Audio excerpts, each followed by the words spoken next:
चलिए यहाँ पर देखिए लेक्चर नंबर 33। तुम बोल रही हो ना, खाना खा रही हो ना, आप हंस रहे हो ना, वो सुंदर लग रहा है ना, मुझे सब पता है ना, मैं चतुर हूं ना, तुम बेवकूफ हो ना। तो चलो आज यही चीज है ना, इसकी बात करने वाले हैं। अच्छा एक चीज याद रखना, मैं सिंपल से एक सेंटेंस लिख रहा हूं, मैं कह रहा हूं मैं टीचर हूं, मैं टीचर हूं, है ना। अब देखिए यहां पर ध्यान से समझिएगा, मैं टीचर हूं, है ना, इनडायरेक्टली मैं आपसे क्वेश्चन ही कर रहा हूं। Indirectly I am asking you something, मैं आपसे कुछ पूछ ही रहा हूं। मैं टीचर हूं ना, बोलो यस, आप करो यस। तो ये जो है इसके थ्रू मैं टीचर हूं, यहां तक सिंपल सा सेंटेंस है। बट यहां से इस एक तरह से टैग है, एक तरह से क्या है, टैग है ना। तो टैग से पता चल गया कि ये क्या है आपका, आप क्वेश्चन पूछ रहे हो, ये क्वेश्चन है। जैसे आप लोग टैग का यूज कैसे करते हो व्हाट्सएप में, बताऊं मैं?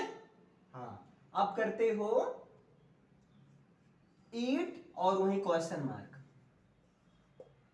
इसका मतलब क्या पूछना चाहते हो, आपने खाना खाया कि नहीं खाया, मेरे बाबू ने खाना खाया या नहीं खाया। तो यही तो होता है ना, मतलब ऐसे टैग एक तरह से क्वेश्चन मार्क, यहां पर बोला जा रहा है क्वेश्चन मार्क, बट इसको बोला जाता है क्वेश्चन टैग बोला जाता है। टैग का मतलब एक तरह से निशानी, जैसे आपके पीछे कोई ऐसे लिखकर चिपका दिया जाए, हाँ तुम स्टूडेंट, टैग एक लगा दिया जाए, टैग। आजकल आप देख सकते हैं यहाँ अपने यहाँ यूपी में जो सांड वगैरह होते हैं, गाय वगैरह होती है, कान पर टैग लगा रहता है ऐसे, येलो कलर, हाँ येलो कलर का ऐसे बांधा रहता है, वो टैग है। तो उससे टैग एक तरह से वो बताता है हम किस किस्म के या क्या कैसे वॉट एवर, उसमें इंफॉर्मेशन रहती, कुछ ना कुछ तो रहती होगी, या येलो कलर का कुछ ना कुछ टैग होगा। वैसे यहाँ भी एक्चुअली ये टैग है, और ये टैग ऐसा है जो कि क्वेश्चन को शो कर रहा है, तो इसको बोलते हैं क्वेश्चन टैग बोलते हैं।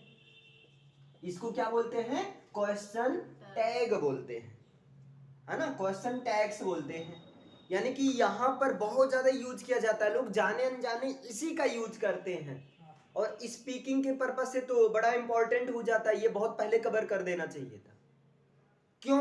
क्योंकि हम कुछ भी पूछते हैं ना, पूछते हैं ना, पूछते हैं ना, है ना, हर जगह खाना खाओगे क्या, साथ चलोगे क्या, कपड़ा पहनोगे क्या, दारू पियोगे क्या।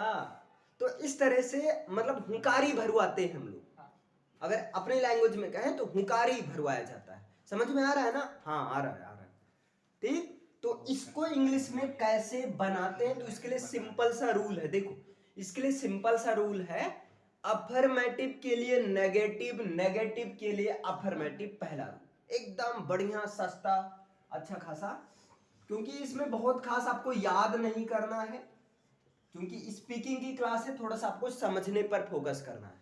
अफर्मेटिव को नेगेटिव में और नेगेटिव को किस में करना है, अफर्मेटिव में। ये कैसी बात हुई, देखो ऐसी बात हुई, यही इसी को देखते हैं। मैं टीचर हूं, पहले आपको मेन सेंटेंस को देखना है। First of all you have to see what is the principal sentence, main क्या है आपका, इंडिपेंडेंट क्लॉज क्या है। तो यहां पर है मैं टीचर हूं, मैं टीचर हूं। तो ये देखिए सबसे पहले अफर्मेटिव को करना है नेगेटिव में, लेकिन अभी यहां ध्यान से समझो, इसकी इंग्लिश क्या होगी, ये तो बना ही सकते हो, सिंपल सा होगा, आई am a teacher, I am a teacher, मैं टीचर हूं। अब देखिए अफर्मेटिव के लिए नेगेटिव, अफर्मेटिव को किस में बनाना, नेगेटिव में बनाना। जब आप नेगेटिव में बनाओगे तो आपको क्या करना है, यहां पर लगा देना पहले नंबर कॉमा, और नेगेटिव के लिए क्या करना है आपको, हेल्पिंग वर्ब प्लस नॉट करना है, और इसके बाद में जो भी सब्जेक्ट हो वही सब्जेक्ट लिख देना, यानी कि सेम सब्जेक्ट लिख देना, यही चीज है आपका, है ना। अब लेकिन यहाँ पर एक चीज और ध्यान देना होगा, यहाँ पर आपको कॉन्ट्रैक्टिव फॉर्म का ही यूज करना होगा। जैसे देखिए इज नॉट का कॉन्ट्रैक्टिव फॉर्म क्या होता है, तो इजंट होता है। डू नॉट का कॉन्ट्रैक्टिव फॉर्म क्या होता है, डोंट होता है। डज नॉट का कॉन्ट्रैक्टिव फॉर्म क्या होता है, डजंट होता है। और एम नॉट का कॉन्ट्रैक्टिव फॉर्म क्या होता है, एमंट नहीं, आर्ट होता है। ये चीज आप ध्यान देना, एम नॉट का कंट्रैक्टिव फॉर्म होता है आर्ट, एमंट नहीं होता है ना। और आर नॉट का कंट्रैक्टिव फॉर्म यही होता है आपका, आर्ट ही होता है। क्लियर। और आपका वाज नॉट का कंट्रैक्टिव फॉर्म क्या होता है, wasn't, wasn't, wasn't. Were not का कंट्रैक्टिव फॉर्म क्या होगा, वरंट, वरंट। यहाँ बिल नॉट का कंट्रैक्टिव फॉर्म क्या होगा, बिलंट, वोंट होगा। नहीं तो कह दो बिलंट। एक बार मैंने पढ़ा दिया था 2019 में, ऐसे क्लास चल रही थी, ऐसे फ्लो में बह गया, बाद में पता चला बिलंट ये क्या है, उल्टा हो गया था। तो वोंट होगा। बिल नॉट का कंट्रैक्टिव फॉर्म क्या होगा, वोंट। इसी तरह सेल नॉट का कंट्रैक्टिव फॉर्म होता है सेंट होता है, सेंट। क्लियर है, इतना समझ में आया। तो यहां पर आपको यही यूज करना है। जैसे मैं टीचर हूं, आई एम अ टीचर, तो आरंट आई।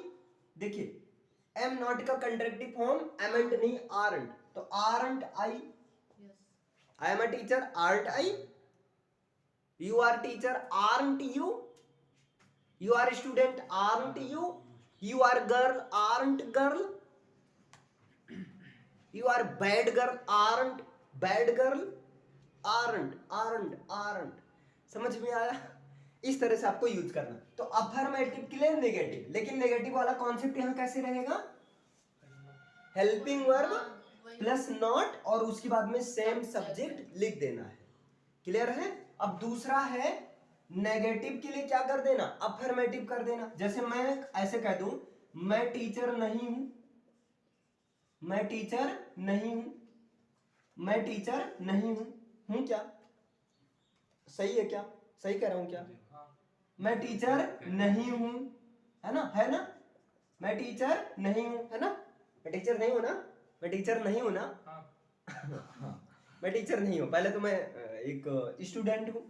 तो यहां देखिए मैं टीचर नहीं हूं, ये सेंटेंस आपका है नेगेटिव।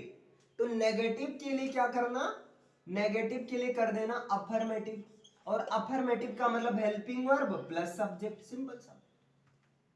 अब समझे, अफर्मेटिव के लिए क्या करना, टैग के फॉर्म में हेल्पिंग वर्ब प्लस सब्जेक्ट कर देना। जैसे मैं टीचर नहीं हूं, क्या हो जाएगा, I am not a teacher, am I, am I, am I, am I, am I फोन नहीं, एम आई, एम आई क्या मैं हूं, इसका मतलब मैं पूछ रहा हूं। समझ में आया। चलो अब मैं कुछ पूछूं ऐसे, कैन नॉट का कंट्रैक्टिव फॉर्म क्या होगा, कांट होगा। शुड नॉट का कंट्रैक्टिव फॉर्म शुडंट। कुड नॉट का कंट्रैक्टिव फॉर्म कुडंट।